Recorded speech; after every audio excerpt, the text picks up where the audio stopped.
Welcome, friends. This is James Corbett of CorbettReport.com, and as you know, we are doing a weekly series here on alternative social media platforms, ways to get out of the Twitter, Facebook, Instagram, Snapchat matrix of control and onto some platforms that at least promise the possibility of something more decentralized and less censorable. And on that note, people will know that one of the earliest alternative social media platforms that I adopted was BitChute.com, which you will note is generally the video that is embedded on the front page of my website is a BitChute embed. So most people have probably at least tried BitChute.com yet, but if not, this might be a good opportunity for you to find out more about it. And today we're going to be talking to the founder of BitChute.com, Ray Vahey. Ray, thank you so much for joining us today. Hey, James. Great to be here. Excellent. Well, this is an alternative social media platform, I suppose. It is a video platform specifically. So give us the 30-second, 1-minute pitch. What is BitChute.com and why should people be using it? Okay, so BitChute is a peer-to-peer video sharing service. It's based on WebTorrent, which is a browser-based implementation of the BitTorrent protocol. And what that means is that rather than having thousands of computers in data centers all around the world, we're relying on computers making peer-to-peer connections to each other to offset our bandwidth costs and to make the system very robust. So if you look in North America today, BitTorrent still accounts for about 5% of all traffic in North America, which is smaller than YouTube, but it's comparable. So this protocol is proven over a decade. It's very scalable. It can grow to near infinite levels, and that's what BitChute is based on. But probably more important than that, BitChute is a different type of social media platform in that we're trying to move away from traditional norms. We don't want to be selling people's data. We don't want to spy on people. We want to have a platform where people can use it and have the respect they deserve. So give us the compare and contrast to the platforms that people probably have used in the past, YouTube and LiveLeak and Dailymotion and Vimeo and some of those other video sharing platforms that have been around for a while. How does BitChute compare? How is it similar? How is it different? Okay, so like I just said, it's using WebTorrent. So when you download a file, you're also a peer of that file. You're uploading it to other people who are using the network at the same time. That's the biggest technical difference. The site itself has many of the features of YouTube. So it's got a commenting, it's got a like system, it's got a subscribing. You can follow your favorite creators and you can get notifications. The notifications actually work on BitChute. And yeah, I mean, we're adding features all the time. So we want to, our goal is to get to feature parity with YouTube. We're still well behind that. But we want to do that in a way that we can monetize people without having to spy on them, without having to manipulate them. And yeah, that's really our goal. All right, so tell us where you're at in terms of implementation of your grand plan for BitChute.com. I know when we were first talking about this last year, or maybe even further before that, we were talking about it hadn't been fully implemented yet. You were still basically running it off of your server. It hadn't been fully decentralized yet. Where are we in terms of getting this fully torrented and torrentable, and also in terms of other features that you're working on, monetization and the like? Yeah, the big thing we're working on at the moment is monetization. We've got several different strategies that we're going to implement. One is a Patreon-like system, but I think you'll like this idea. I don't mind sharing it because it's very close to completion. But we're going to allow the users to decide how much they give to the platform and how much they give to the creator. So if they decide to give us nothing, they can. If they decide to give $5 to you, and they decide to give us an extra 50 cents, that's perfect. And that's very different to YouTube's model, where they take a 30% cut on super chats. So although they could implement a system similar to ours, I don't think anyone would actually give them any money. Whereas BitChute being a grassroots movement, I think that can actually work. We're also working on a marketplace. That's further off, but that's going to be a way that people can interact, and a decentralized way that people can monetize their content in many different ways. So that's quite far off, so I'll tell you about that perhaps in another call. But we're also working on a blockchain solution. We've got that. It's in testing at the moment. It's going to require a fair amount of testing. That's important for two reasons. One, it's a monetization method, but also it increases our decentralization. So at the moment, we store everything in torrents. We store the videos in torrents, but the indexing is still done centrally. So we want to make the indexing of the torrents decentralized.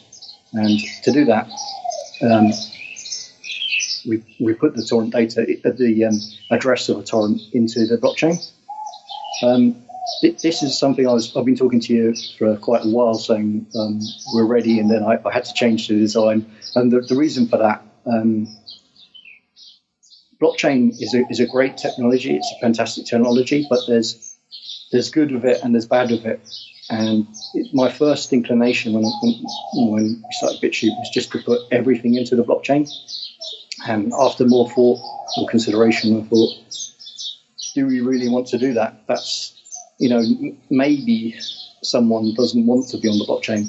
I mean, someone like you're a public figure already. You couldn't wipe your stuff from the internet if you wanted to. But let's say a 13-year-old kid. I know what I was up to when I was 13. If I was making videos online, there might be stuff that, if I hadn't got famous yet, I might want to remove. Blockchain kind of makes that impossible. So just by storing the index, and also by allowing people to say whether they want to be on the blockchain or not, we sort of alleviate that problem. Because if someone sees the index alone, then they're not going to know what the data is until they download the torrent, and that gives someone the opportunity to allow that torrent to disappear if it ever becomes embarrassing in the future. So it's a complicated subject. There's a lot of room for debate on it, but we've decided to go with this and have a hybrid solution where we're not forcing people to be on the blockchain if they don't want to. I think that is important, especially when we're talking about privacy, about implications for as you say, young people who are growing up and putting things out there that maybe when they're older they don't want out there. I understand there's a lot of issues going around about this, but for people who don't get the importance of indexing, putting the index in a decentralized blockchain, what is the difference there between a centralized index on BitChute.com versus a decentralized index that you're accessing through a blockchain? Okay, so to get a bit technical, in torrent world, there's something called an info hash, and all it is a string of numbers and letters. It's about 40 characters in length, and that is enough to access a torrent file. By putting that onto a blockchain, we're decentralizing the ownership of that index. So it means that another company could come along, they could get that index, and they could set up their own BitChute or their own subset of BitChute, or maybe even just their own channel if they wanted to on a separate website. They could pull that data, and that, along with the torrent data, would allow them to.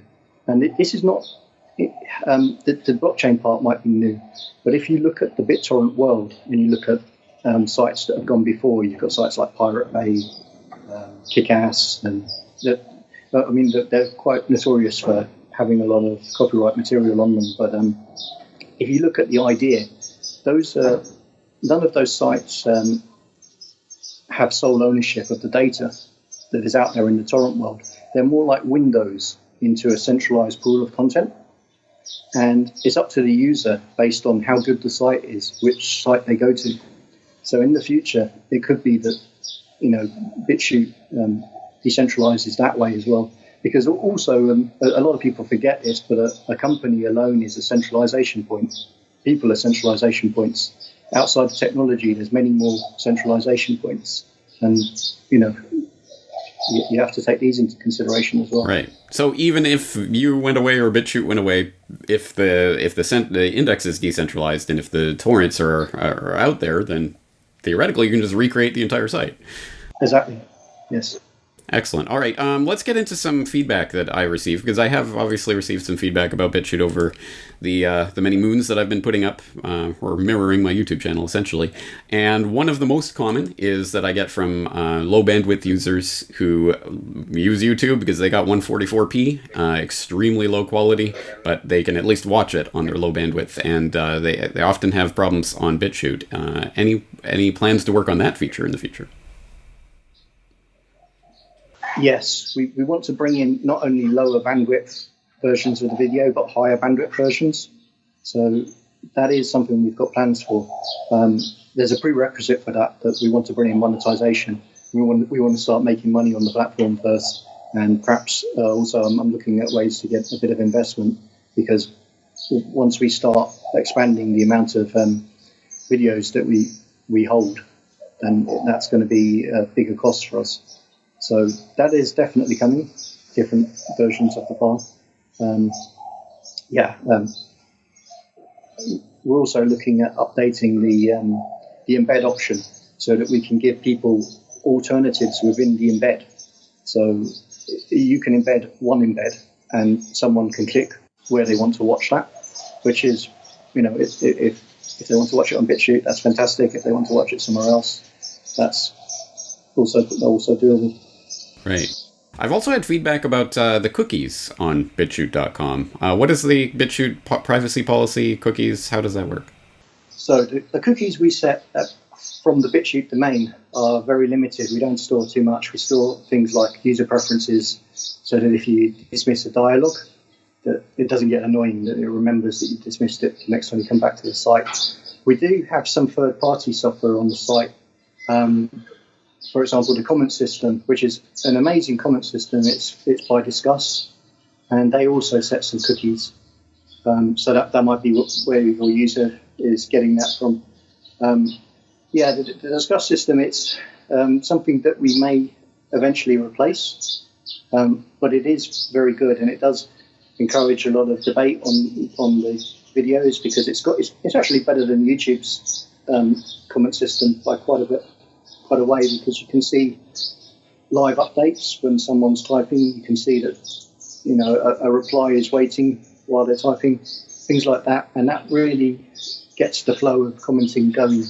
Even while people are watching a long video, you can often watch it and the comments will build up as the video goes through. So it's a very good comment system, but it does set some tracking cookies, and they've updated their policy recently, and I think they've added some more. So yeah, we might have to bite the bullet and look around for other commenting systems. But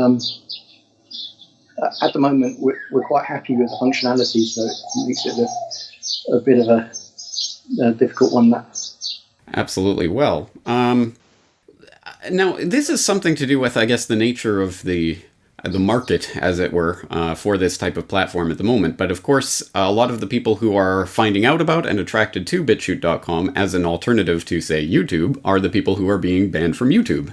So I want to use BitChute.com more. I want to get rid of YouTube, but I go to BitChute.com and browse through the front page, and it's heavily skewed towards that type of banned from YouTube content. So it is a lot of alt-right kind of content that is not so useful for my research purposes. This is not exactly your grandma's video sharing platform at this point, or a family-oriented one.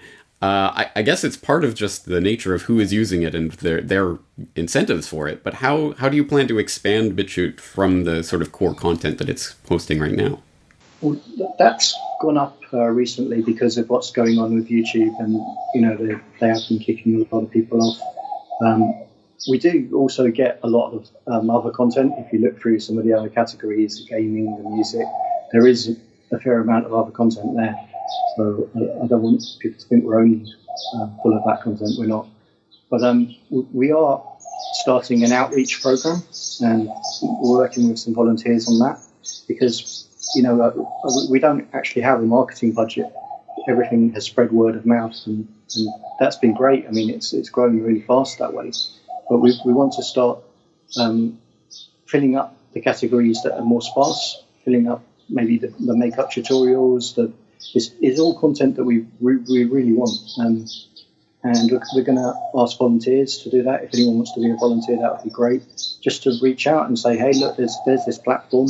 It's getting a lot of views at the moment. You know, maybe you're not getting as many views on YouTube, and if you try something new, that you might reach a big audience quickly. So I think there's a lot of opportunity there as well for creators of all sorts: cooking, makeup, sports, all these different categories. Absolutely. That's an excellent point, actually, in all of this sort of social media shakeup that's going on right now. Yeah, the big systems are well established, and people like me who have 250,000 subscribers on YouTube are, you know, already there. But for people trying to break into that, it's a lot harder these days than it was, say, 10 years ago. Well, with platforms like BitChute, well, it's kind of restart the game. So there will be new people coming up and being able to crack that wouldn't be able to crack through YouTube or any of the big established platforms. It's an important point.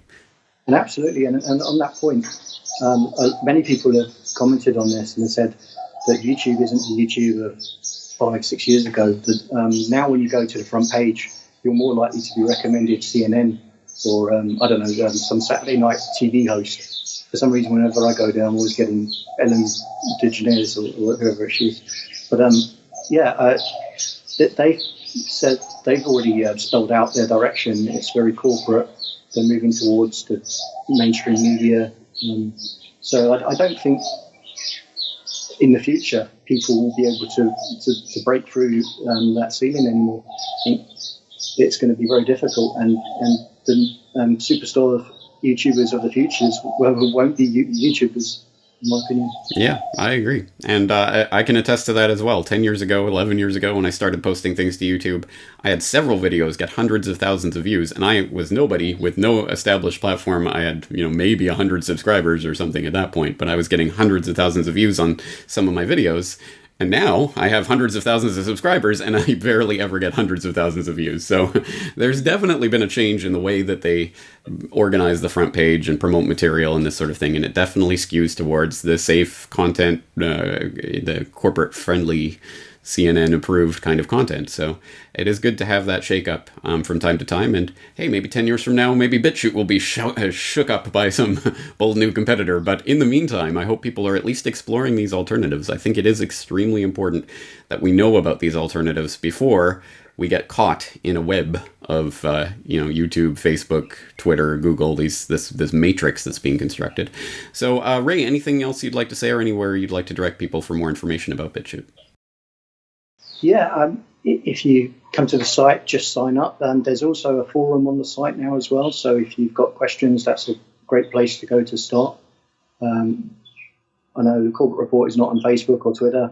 I've cut down on my Twitter use quite a lot, but the BitChute official account is still on those sites where we try to answer problems and try to, just generally be there. I think it's still a good fishing exercise to get more people back over to our site. Those are the places. Just come to the site, get on the forum. That's a really good idea. Excellent. All right, well, we'll leave it there. We'll direct people to bitchute.com for more information. And Dre Vahey, thank you very much for your time today. Thank you very much, James. The Corbett Report is brought to you by the Corbett Report subscriber, a weekly newsletter featuring James Corbett's International Forecaster editorial, recommended reading and viewing, discounts on Corbett Report DVDs, and once a month, a subscriber-only video. Sign up today to start receiving your copy at corbettreport.com/support.